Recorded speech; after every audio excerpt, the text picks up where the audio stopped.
Well, hello, everyone, and welcome to Meaningful Conversations. I am your host, Singinlisa Phillips. So glad to have you here with us. And of course, I'm excited about another opportunity for us to talk about another important topic and come together where you get inspired and motivated and you get to create impact. I have a great panel of guests today, as you can see, and we're going to have a wonderful conversation because we are talking about a great conference that you are definitely invited to be a part of. It is the Real Men Conference NOLA 2024. And we have a great small representation of the number of people that are going to be there, which you don't want to miss. So what I'm going to do is introduce everyone and let them say some words to let you know who they are. And we will get into this conversation. So thank you, everyone, for being with us today and for joining this panel so that we can discuss an extremely important topic, the men who need to be supported and saved and continuously encouraged. And so we're excited about that. And I want to start with Cinder Miller. Now, let me tell you, this young lady is busy.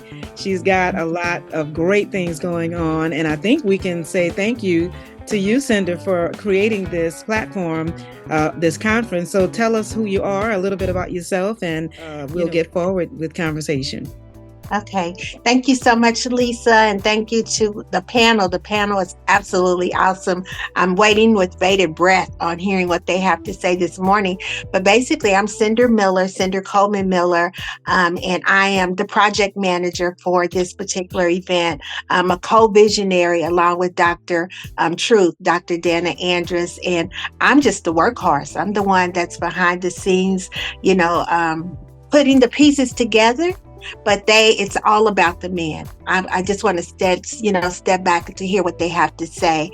But basically, I'm that person, the program project manager, responsible for the development and the creative of the event. So thank you for this opportunity, Lisa. Wonderful. Thank you. Well, we'll roll right on over to Dr. Truth because I know you have a lot of truth to tell and share. And thank you for being you ever heard that before? Yes. I hear it all. All right. Well, we love the truth is something that we need, right? So we are happy that you are the co-visionary for this wonderful event. And so please share with everyone, those who have not had the opportunity to meet you and learn about you yet.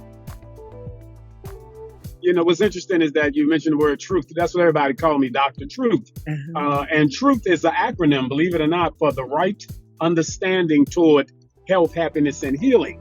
So, we coined that name back in 1998, and it's carried on. And since then, we've gotten our doctorate degree and a few other things. But I am a licensed marriage and family therapist, along with a motivational, inspirational speaker through the John Maxwell Corporation. A lot of things that we're doing. I'm the host for Center and Truth Ministries on Sunday morning that comes on 10:30. And you heard it from the truth, the whole truth, the Dr. Truth. That's me. That's the voice that you hear. And, we're doing a lot of things. I want to thank Cinder for having this vision to put this Real Men's Conference together. This is Conference 2 because we did this before a couple of years ago. We just got our feet wet. And we had some wonderful things to share and say, some great speakers. I mean, Watson was there, Calvary, Mount Calvary was there. But we're not going to get into that right now. But what I do want to say is this, what we're doing today, what we're doing in March, is necessary. Our governor has his platform already in place as to what he's going to do on the back end, being reactive. This conference suggests that we have to be proactive, get in front of what's going on, to do what's necessary to work with our young men and our older men. We need old men for counsel, the young men for war. We need the older men for counsel. So we need to pull this thing together. So we're just happy that we're going to do this again. And this time it's going to be more impactful. Great. Wonderful. Well, thank you so much. And of course, we want to bring in Reverend Dr. Orrin D. Grant Sr., pastor, teacher, servant leader of the St. Paul Baptist Church in Gretna, Louisiana. And so welcome to you, Pastor. Thank you so much for joining us. And would you share a little bit about yourself as well? you so much for inviting me and allowing me to participate. I am excited and delighted about what's going to happen in March. I think that it is high noon that we embrace men and encourage them. I serve as the servant leader and pastor teacher of the St. Paul Missionary Baptist Church in Gretna, McDonaldville, Louisiana. It's my home church, been there for 24 years. I'm from McDonaldville, that's my hood. I'm known as the McDonaldville minister. St. Paul is not just a church in the city, it's a church for the city. We're a local church with a global ministry, and I'm excited about what we're doing in this season. And certainly we need to encourage our males to stand up, to step up, and to speak up. And so I'm looking forward to this panel and all the work that we got to do behind the scenes to make our event a success. Wonderful. And of course, last but not least, we want to also welcome Ricky Joseph of the Level Up campaign. And he's the young man in the house. And so we want to welcome him and thank you for representing. And no shade, as they say, right? We're all young in the spirit. But we just thank you for representing and for being with us. And so share with us a little bit about yourself. All right. Thank you so much, Ms. Miller, for having me, and Ms. Lisa for hosting this amazing podcast. And to all the brothers that's on the line now, I really appreciate your wisdom and your journey, first of all. Again, my name is Ricky Joseph. I'm the co-founder of the Level Up campaign, where our mission is to create, to provide resources in underserved communities and focus on short-term development for long-term resiliency through instruction, training, guidance, and inclusion. And we also have this other program where we specifically focus on youth and young people called Save Our Youth NOLA. My background as a troubled young person and making it to a better light where I am now. I just want to continue to advocate for those young people and use my training and skills and tools to kind of instill into them. I'm a grassroots person, put always in the ground when it comes down to dealing with young people. I have a strong advocacy and voice when it comes down to leading my young people. Because what I notice is they want to see someone who's, again, been in their position and made it somewhere else. So pretty much have something to give to them as an alternative for the things that they're doing. But I get my knowledge from the older brothers. So it's like that bridge, and we just bridging the gap. So I'm honored to be a part of the second annual, I don't know if you're doing this annually, Real Men Conference, but it's very necessary for our brothers to get together and share our experiences and our journeys so we can heal through that process. Wow, thank you so much. That is impactful right there. What you said, you said a lot that really leads to a good opening question that I'll bring to Dr. Truth. When it comes to young men having someone they can look at, having an example, having someone, as we've heard before, that looks like me, is that something that is missing? Is there a gap that needs to be closed where that becomes less of an issue? Someone that looks like me, someone I can look at to say that I can do what they've done? And I'm glad you framed the question that way, because this is about awareness. I always say for a boy to be a man, he's got to see a man. He can't be what he don't see. He will become exactly what he sees over a period of time. Now, what has happened is that the boys that we're dealing with today, these are not the same kind of boys that were in place when I grew up, which means that we have to rethink, reshape, and revisit the way that we approach this young male. You got to remember, these boys were never boys. They came straight from the womb to be what they call themselves men, based on what society tells them a man is, what the media tells them a man is. But at the end of the day, the fundamentals and all those things are what's missing. So we have to find a way, those in my age group, and then the other speaker in his age group, we have to find a way to reach those males and recognize that we can't use the same philosophy that was used on us. That is not going to work. These boys are very angry. They're very volatile. They're very strong-willed. They're very determined. And to come at them saying that, listen, you're going to listen to what I say, that is not going to work. Then we have another group of young men that have been raised strictly by females, and they carry a feminine mystique as part of their Wow. personality. We have to be Wow. able, they're not gay. Now, let me get this clear. They're not gay. They just have a more feminine personality. And we have to be able to understand that that's the male we're dealing with and look at him, understand him, and celebrate him for what it is that he brings to the table. See, the work is not on the young men. The work is on those of us that are mentors to rethink and reshape the way we've done things in the past. Great. Wow. Well, yeah. You wanted to speak to that, Cinder? I am just amazed. It's just this conversation is so wonderful. You know, what Ricky was saying and Dr. Truth and bridging the gap between the two is just so important. So I just want to sit back and listen. I can't hardly wait till the 13th. I mean, the 16th of March is here. 16, yeah. Yeah, I want to The start it early. 16th, that's right, the 16th. So this is only a sample of Yeah. what is going to take place Yes. there.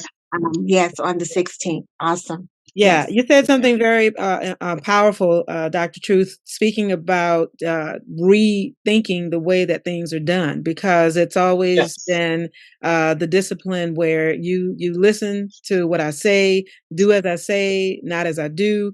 And those things are not what works these days because, like you said, there's a lot of anger, there is a lot of confusion. But you said some key things about young men wanting to be seen or needing to be seen, needing to be heard. And the way that they're expressing what they want to say, the respect that I believe they want is Yes. volatile. It is not where it's not reciprocal, where you're giving it and somebody's giving it back. It's coming out negatively, and the impact is actually leaving a lot of devastation emotionally, Yes. financially, mentally, and in so many different ways, to their family, to their friends, to us, to the community, to the neighborhood. So I can really appreciate that. And Pastor, I would like you to, add on to that, because I know in your area, dealing with church members who come to you maybe after there's been some devastation, and I know that you have a personal story as well that connects very well to that. Would you speak to that for us?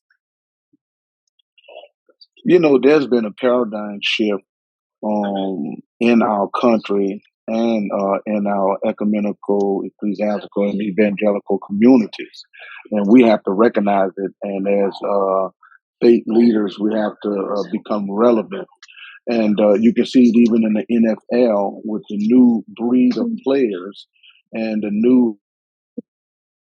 Oh, I think we lost him. Okay, we'll let him come back Wow. and continue. But let me go to Ricky, being the young man that you've already explained how important it was for you to connect and to see those things that made you come up with different decisions, turn a different way. What do you see as the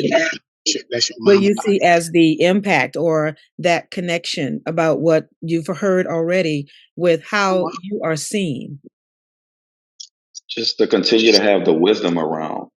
I've seen, in my community, certain older individuals, they kind of give up when they face troubles or they get into like heated discussions with young people. And what I've noticed is the longer that you stay in there, the more that they see that you are one for them.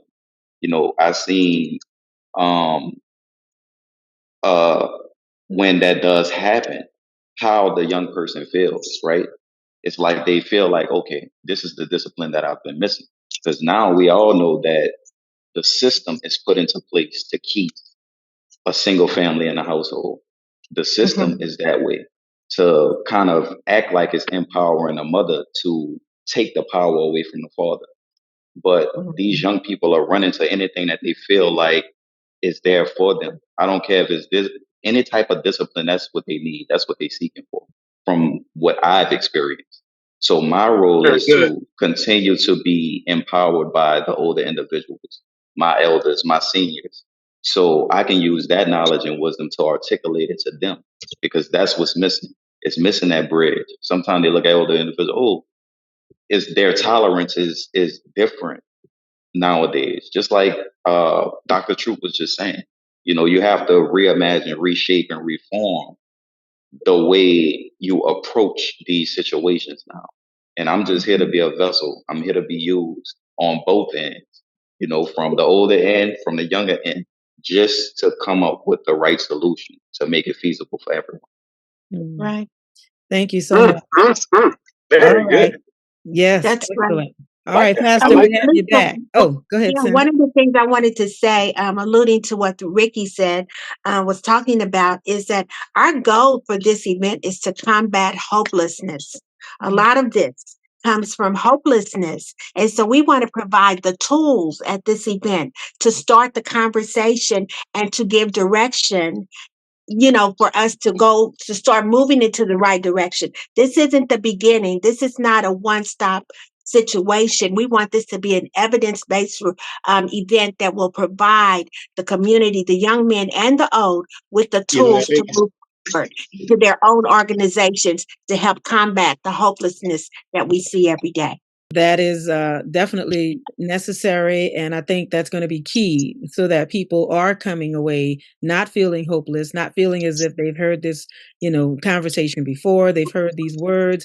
What's different about this? What's different about the people that will be in the room that are going to give this information and share what solutions they believe will make a difference today for this situation? Because this is a right now problem and we need the right now solutions. And so I appreciate you sharing that, Ricky. And so let me ask Yes. you, because I'm really impressed by what you're saying. What were you like before you became who you are today? What was it that, you said you had a little rough beginning, you kind of, Yeah. you went the other way. So what were you looking for around that time? Around that time, I was looking for a male presence. Um, Again, we mentioned just being out the womb, come out the womb, and you have this image of what a man should be and what it should look like. I come from the St. Bernard housing development, and we all know that's a low income development where it's Section 8 based, and your father can't live there with you if you have a father. I grew up without my father for, I must say, 28 years of my life. And during that time, I had to be the big brother of six brothers, which kept me from being as youthful as I can be because I had to wear these man's shoes. And I didn't appreciate, I was kind of rebellious against my mother for that reason. But I also had to make sure that I was the protector. Um, and I fulfilled those roles. But I also was lacking something that I needed to be a kid, to be around my friends, to go and have fun, to see what the swimming pool was like. I couldn't do that because I had younger brothers to take care of and a house to look over because my mom had to work. I didn't know all these things. I'm kind of putting it together still to this day. Why is certain things happening? You still there? Yes. Okay. But it led me to a life that I was kind of afraid of. A lot of the burglaries, armed robberies, and stuff like that. Some stuff I didn't even get caught for. Thank the Lord. He didn't see me going down that route, but I did spend 3 years in prison. I was sentenced to 6 years, but from good time and some other stuff, I wound up just doing 3 years and making it back home to my family and friends. Yes. But now that I understand my journey and my purpose, everything was meant to kind of take place because it's worse than when I was growing up. I'm 33, 34 years old now. Um, but I had all A's in school. I wanted to, be this professional football player. I put in the work, I put in the training. And then on my senior year, I had a kid. So I was 16 years old with a newborn on the way. And I Oh, had to relive all of the things that I already went through with my brothers and kind of helping them grow up to put into my own seed. So I let my whole life kind of just stall there, right? Put all my dreams and hopes and aspirations on hold. And I got lost in the transition of all that.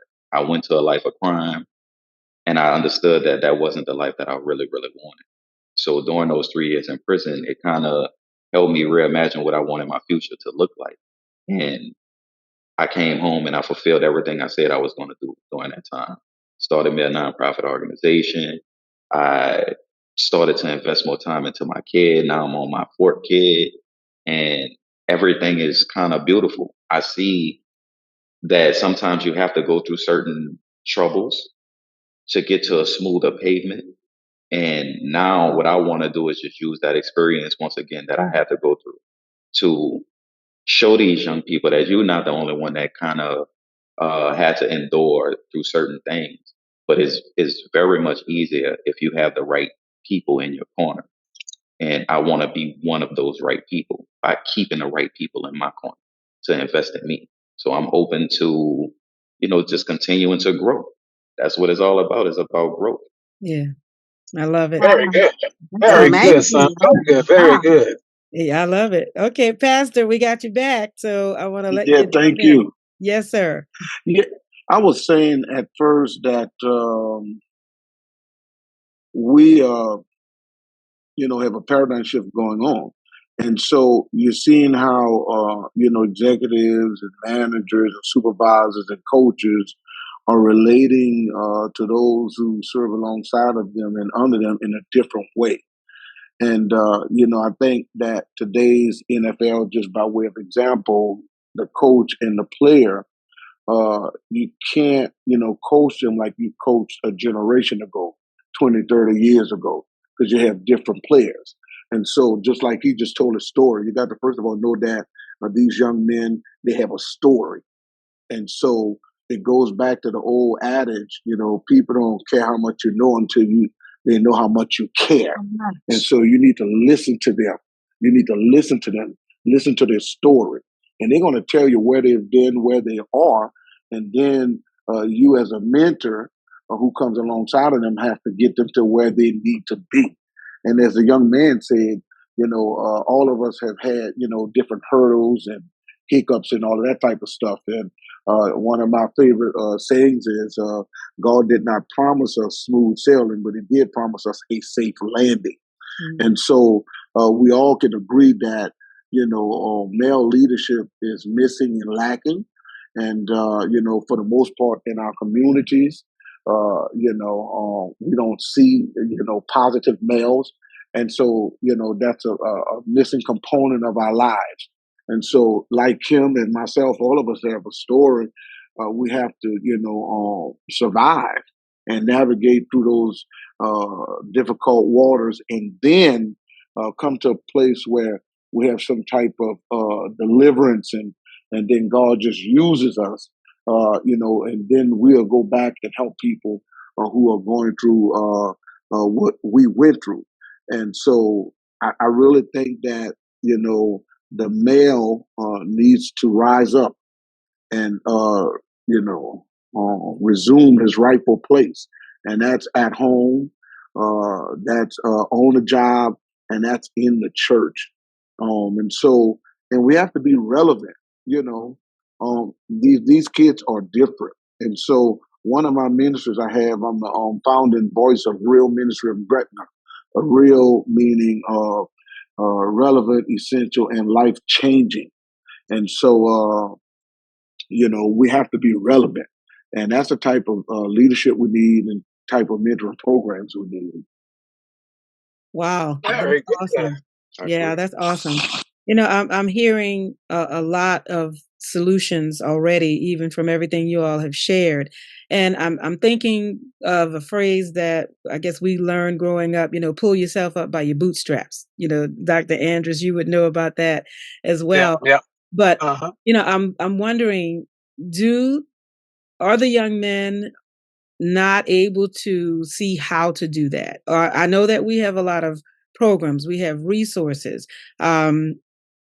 Does it seem that there is a gap, or are the programs not sufficient enough? I know that we already said that they're different today, and they're moving fast. I mean, just in so many ways, things are happening in lightning, speed. But the programs that are available for young men, are they sufficient? Do they need to be, revisited? in a way, Do you so do you that they're mind me more real relevant. quick? Yes. Can I? You know, you heard the saying, right? The truth don't get many likes. Mm. And Mhm. what's highlighted right now is more negativity. Yes. They have a bunch of positive things going on. But when we talk about programming and funding, the funding and is not going to the programming that's actually showing solutions. It's showing that stuff is happening there. It's the same organizations, Mm. if you Yes. will, that's Yes. manipulating the system and taking away from actual programs and processes that's really really working uh, for our young people to kind of see that change. The And let programs me are jump there. in Yes, sir. because I and I'm not trying to be disrespectful by jumping in. Uh, Last night, before I went to teach my Bible study at 6 p.m., I had stopped by a member who lives in the vicinity of the church, and she had made some homemade soup, and she had something for my wife and I by way of honoring our son who was slain. So going there, I passed a park about 2 to 3 blocks down from my church on the same street as the church, and right in that hood. And the hood itself is a predominantly African American hood. But at that park, they had a whole lot of people who don't look like us Hmm. having an Yes, sir. activity. And Hmm. so when you talk about programs, the programs that supports our people and our culture have been cut, Mm. and it's deliberate. License. And so then there are places You're from in Children's our College. community You're from that are Children's not College. being I'm gonna used come in and pay for it. Yeah. for our people. And other people are coming in using our facilities, but running their programs. And Yes, we're sir. not even at the table or invited. And Yes. so you see this here. I mean, I'm just saying, just the other day, this state refused money that could have helped people. They refused a whole lot of money that could have helped people. That's deliberate. And so it's tough, but then we're going to have to just be who we are, creative and innovative, and come up with ways, to help our people and not only be involved, but we're going to have to invest. And sometimes that calls for a personal sacrifice. Real talk. Yes, Mm. Lisa, I'd like to say this is so powerful on what Pastor Grant just said. And so that again is why this conference is so important, because it's happening on maybe a smaller scale, but it's Mhm. an opportunity for us to come together, to put our meager resources together, and to lift our voices against what he's to address the issues that he's talking about. And that's why we're out there, we're beating the streets saying, come, come, let us put our ideas together. Let us elevate one another. Let us address some of the things that Ricky's talking about, I never heard of. And so that's Denise. why this event is so important. She already gonna be available in I'm 5 an to 10 minutes. ambassador for it because I know that if we do this together, if we start it on a smaller scale, then we'll be able to impact what is happening in our community. Yes, thank you so much. That's absolutely true, and I do appreciate what everybody is saying. And once again, everyone, we want you to know that we are speaking about the upcoming Real Men Conference NOLA 2024. It is taking place Saturday, March 16th from 9 a.m. to 3 p.m. at 1415 Tesh Street. You'll hear more about that, and you'll be able to purchase a ticket and for yourself and definitely for someone else, so that you can be in the room with dynamic speakers. You just see a snippet today, but there will be a room filled with men with answers who have a heart to come about with solutions for our community. And you all said something that's just so true. With programs that are there but not getting funded or not being continued, we have to come up with the solutions ourselves from within the community and come up with the answers and the funding for ourselves so that we can help save ourselves. Dr. Truth? Yes, the young man made a very, very salient point. One of the problems that we're having is that the same people get everything, And people who are really hungry to want to make this change is like when they put in for a grant or something like that, it's like we don't have anything left because the major players have already gotten it. And I'm talking about churches who have become more political now. And as a result, those who are really the nonprofits that are getting started, who have new ideas, new innovations, it's like they're kicked to the curb because they're not part of the status quo. You made a good point. Is that what do we need to do for these young men to pull up by their bootstraps? First of all, they're not wearing boots, not this group. They're barely wearing sandals. Most of them are barefooted because they have feet to the True. ground. They Yes. feel life the way it's supposed to be. And as a result, they want to know that take me just the way I am. I can't dress like you. I can't walk like you. I can't talk like you. The young man, he has an experience I will never know of. I came up with a family of 12, 8 boys and 4 girls, a mom and a dad. So my world is different from his, but the key is that we both live in the same world. So the same things that have impacted me is also impacting him. And what I have to be able to do is come up with a plan, come up with an operation that's not just spiritual, but it has to be logical, it has to be analytical, it has to be physical, emotional for the good of this young man. Because remember, my age group is going to be gone soon. He's still got to be here. And when we talk about the family, as he mentioned, he didn't have a right or the luxury of being a child. He had to go and raise his young brothers. And look, by him not being a man or ready to be a man, there was a twist in his life that took him to the penal system.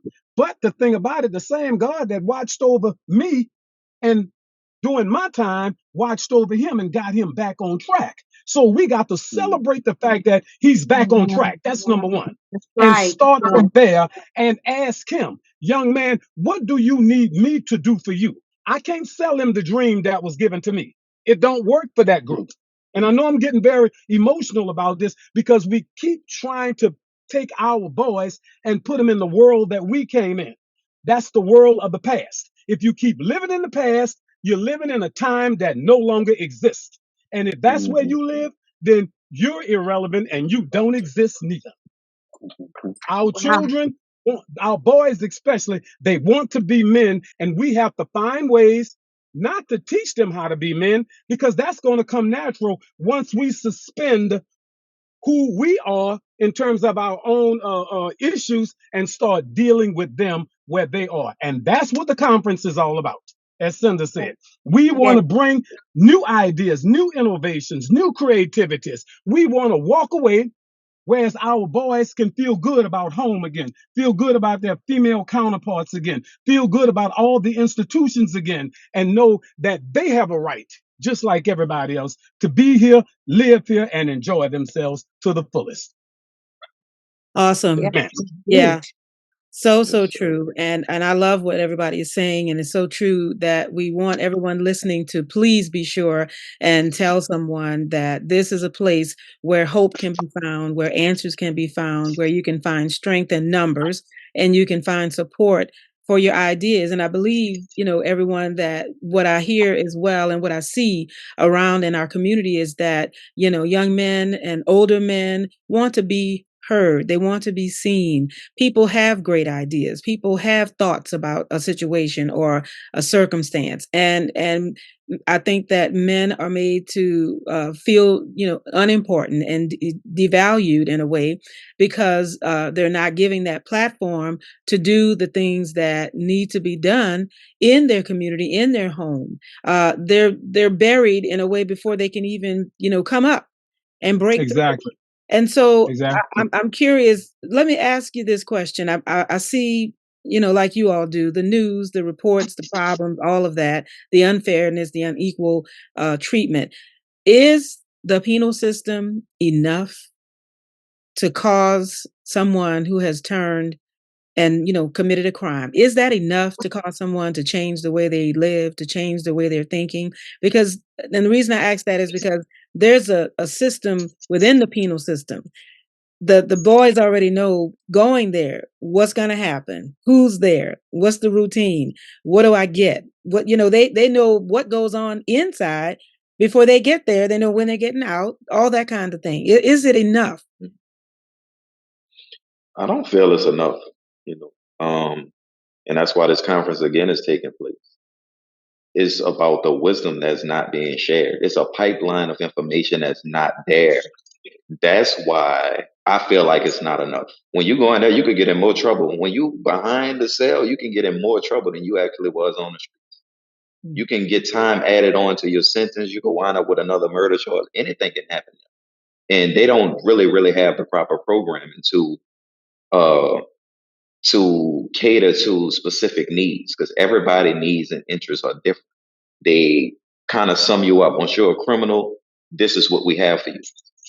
But some people are seeking different things. That's why those troubled individuals react in the way that they react because it's not no one size fits all type of solution. You have to cater it to that specific individual's needs. So no is not enough. I don't even really think it's relevant because the stuff that they have, I mean, crime is crime, right? Certain things you should be incarcerated for and disciplined for. Uh, but you have to still have things in place and in order for that individual to reap the full benefits of. Yeah. Yeah, thank you for sharing that. And Dr. Truth, you may have something to add to that as well. You may have to unmute yourself. I think yeah. What's your opinion on that? Is the penal system enough? One more time. Can you hear me now? Yes. Okay. He said something very, very important. That young man, bless his heart. He said something very important, and I have to say this. The other day at the Muses Parade, when those two boys that was marching and the police pushed the boy, those two boys could have reacted differently and acted a complete fool, grabbed one of the policeman's gun, had a big old fight, started a stampede, and a lot of people could have got hurt. But instead, these two young men, younger than the young man that's talking there, practiced self-restraint, self-control, and as a result, they said, no, we're not going to retaliate because we got to keep marching. And as a result, those boys kept marching. And when they kept marching, you would think that this city would be embracing what happened with them and using that as an opportunity to rewrite the script about our young males. But instead, what they did, the two boys, they actually are framing this whole situation about black males differently. But what's happening is that because a lot of money is invested in the penal system, I got to say this, because a lot of money is already locked into the boys going to jail, it's going to be difficult for the system and the political structure to change that. Because if the boys decide that they want to all do what those two boys did the other day, then guess what? Now you got to change the whole diagram. You got to change the whole pattern of how you see things. So I applaud those two boys because penal system does not help the boys. Penal system continues the political process. Now, if you want to help the boys, do something proactive like what we're doing on the 16th of next month. You need to be there and help us to celebrate positivity in our young men. Let's frame that as the new black male that we have. If you do that enough, then the boys will have at least an option. They don't have to be bad. They got good to look at because right now they don't have the option. All they have is the negativity. Yes.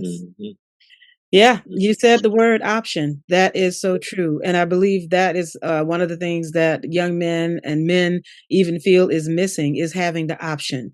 When you are out of funds or you don't have the resources, you don't have a whole lot of options. And the options that are available end up getting you, like you've experienced, in jail or in trouble or doing something that is not going to benefit you or your family or the community. So it really does make a difference to have resources, to have options. And this is something that you all can do watching. You can share this message, share this video. I'll definitely be there and let someone know that this is a place, if they've got a point to make, it can be heard, they can come together, and there is strength in numbers. And what I love about those two young men is the fact that there were two.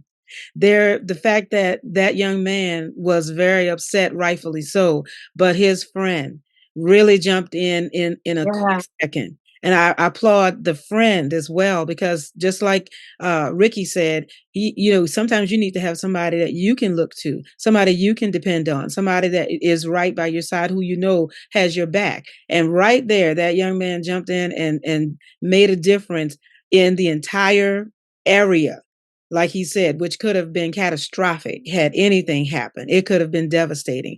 But hats off to both of them. But thankfully, there were two, and there was somebody else to say, "Don't do that." And a lot of times, men don't have somebody supporting them to say, "Hey, man, don't do that. It's not worth it. It's not important. You can make a better decision, a better choice." And when somebody can recognize that in somebody else, that is valuable. And that's a resource right there that you don't get too often, having a friend, having another brother who can show you how to go the path to become a man, to become a better you. And it's just awesome that, that we got to see that and see the end of it. And Yes. hopefully that this conversation with that situation does not end. Hopefully it sparks great conversation like this and many more that shows that as a template of what could actually happen in a situation where you have to make a quick decision. And so, Cinder, you have a huge lineup. Like we said, you see a small example of the people that are going to be there, but you've got on tap Councilman Oliver Thomas. You've got the representation of Son of a Saint. You've got Ed Marshall, who's going to be in the house. Pastor Brandon Boutin, Jared the Dreamer, Grammy Award winner Lance Ellis, and you have so many more surprises. And then I think, Cinder, you said that there were going to be breakout sessions where certain age groups or younger men get to speak with people that can speak to them, and then you have another group. So, what was the reason that you wanted to, delve deeper into this? You had it before, but you brought it back again. Yes, this time it's elevated. First of all, it's Holy Spirit led, I tell you. And everything has been a yes, Lisa, from the beginning. Everyone I've gone to, I have not received a no yet. So I know that it's divine and it is supposed to happen. After we began developing, I was receiving phone calls from mothers and from, saying, I have a son. How can my son come? And so from that, we decided that we wanted to bring in that other component for the younger men, and we're calling it Boys to Men. We're very excited about that. Ricky will be there, of course, and others. Son of the Saint, the Rising Star, 100 Black Men, they'll be coming on board. And then we even have some organizations that have heard about it that are not local, and they're coming in just to witness, just to experience, and just to add to and to do whatever we need to, done. In the words of MLK, there's a fierce urgency of now. We've got to do this and we've got to do it now. And so I just know that it's providential. Things are really taking place. The other thing that I want to say is, for many young men, many families, they don't have the admission money. Things cost money, but we don't want that to stop you. If you need to be in the room, we want you in the room. I want you to give me a call or reach out on our website and we'll find a way. We do have organizations that are sponsoring. If there are any out there that's listening and you have the heart to sponsor, please donate so that we can pay for those who want to come and don't have the money to come. This is an open door for all men. We want you to be their boys from 8 upward. We want them to be in the room so that they can glean and go back, and that their lives and their families and the community will be changed. I love it. Thank you so much. And of course, we want to also say, along with that you can get your tickets at the website, which is www.therealmenconferencenola.com. Did I say that correctly, Cinder? Realmen.com, not NOLA, on the website. So yes, therealmenconference.com. Yes. Okay. So please visit the website as well, and just be in touch if you want to be there. If you know young men or men who need to be in that place, around all of that positive energy, around the solutions, around other men who can lift them up and support them and let them know that they matter, that they are valued, you need to be there. It's going to be at 1415 Tesh Street in New Orleans, and that takes place Saturday. Say it again, Doctor. No, it's 1415 Tash Place. That's Children's College of Academics. Yeah. It used to be the the All Saints School on Tash Street, next to the All Saints Church. So it's the school building, and on the top sign it says Children College of Academics. So that's where it's going to take place. Okay. And while I'm here, let me throw out a challenge to the pastors, especially those on the West Bank. Now we got boys and we got mothers and some girls that said they want to come. Now, personally, I'm not turning down nothing but my collar, nothing, because this is the reality in which we live. And also, I'm challenging the churches. Listen to me very carefully. All the big churches on the West Bank, the small churches on the West Bank, we're asking for a donation of $250 to $500, not just to start this operation, but to ensure that we can keep it going quarterly. And we'll be very transparent, so you'll always know what the money is doing, where it's going, so we can always keep this going because our boys truly need it. $250 to $500. Now, let's face it, what the governors got going on, they spending their money on prisons. They're spending their money on crime deterrence. So let's get in front of that drama and let's spend our money on being proactive instead of allowing them to be reactive. Wonderful. Okay. Pastor, you're back. Pastor Grant, I want you to be able to, share. Yes. I know we've had some challenges, but he said something about challenging the churches in that area specifically, but all churches and anyone. I heard a young man that seemed to be very angry in his video because he felt like the church was not doing what it was empowered to do. And that may not be true for every church, but there may be some truth in that because he's speaking from the outside and he's saying that churches that have money or that are should have the resources, should have the schools, should be the ones doing certain things where in the past maybe churches were the forefront of answers and resources and help. What do you feel about that? Well, I'm glad we are on this subject because I'm of the thought that the church need to be what it was, years ago, the hub of the community. That's the type of church that I serve. The St. Paul Church is not a getting church; it is a giving, and because we are a giving church, Jesus, God, keeps giving to us to give. And so we're blessed. And then I often, tell folk that St. Paul is not as big as some churches. She's certainly not as small as some churches, but she is some kind of church.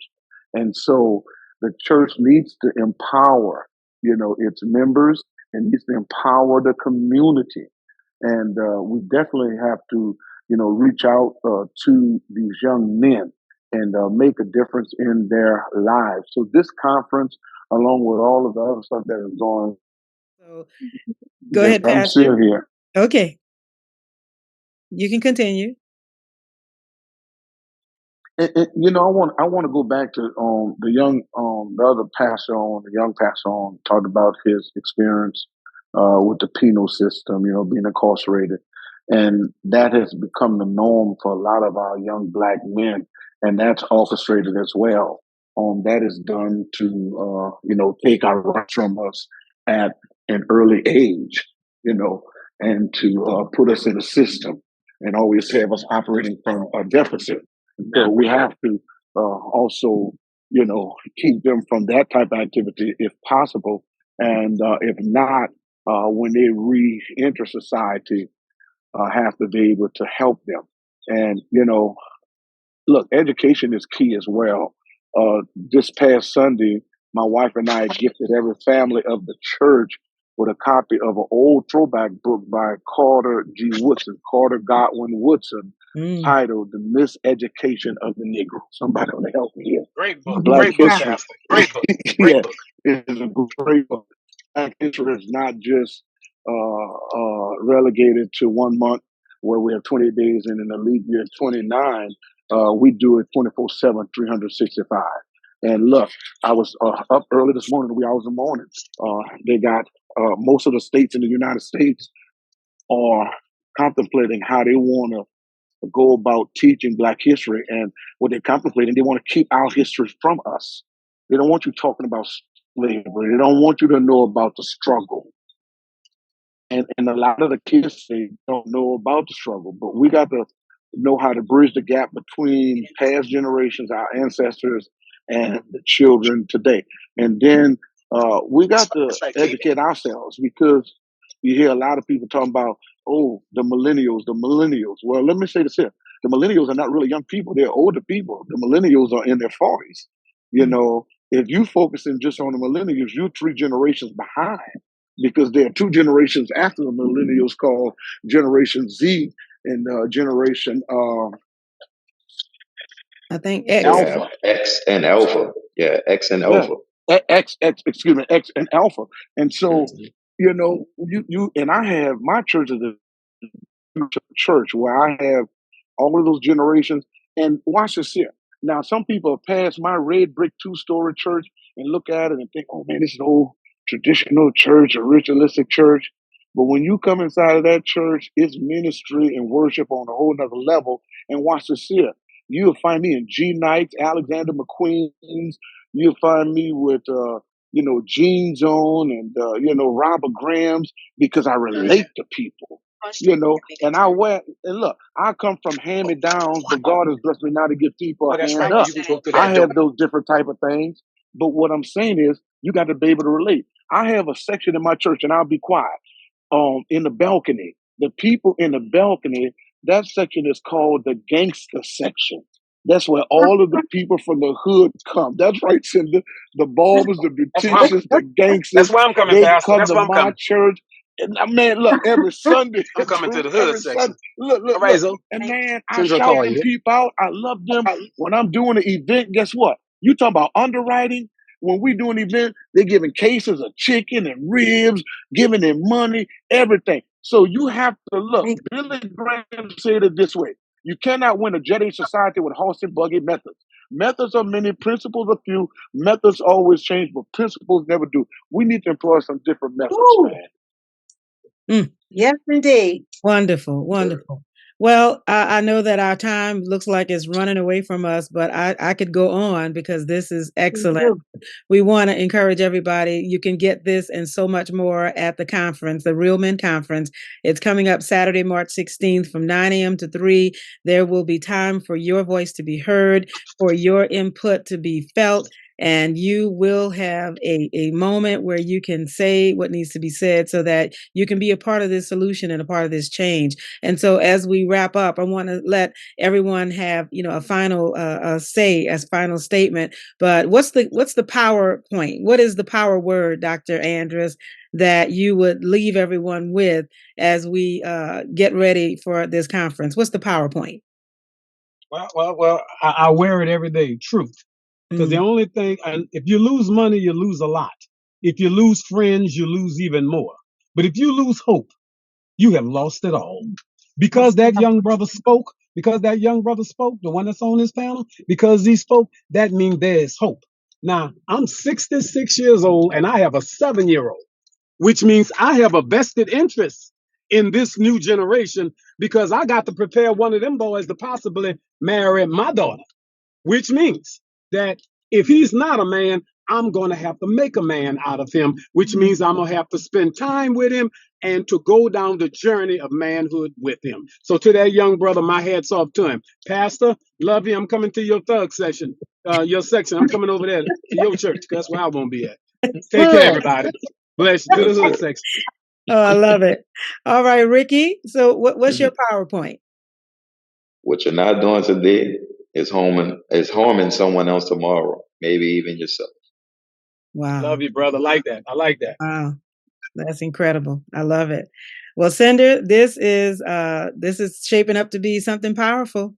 It's going to be amazing. My word is urgency. The time is now. The fierce urgency of now. Reach out to me, 504-782-4629.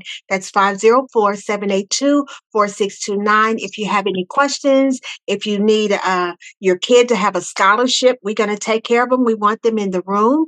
Dr. Truth has made the extension to women and Dr. Truth, did you say women and girls? I mean, when you talk about our males today, there's no way you can exclude them because the women are running the families. Yeah. Yes, So sir. we got to bring them in. That's the reality in which we live.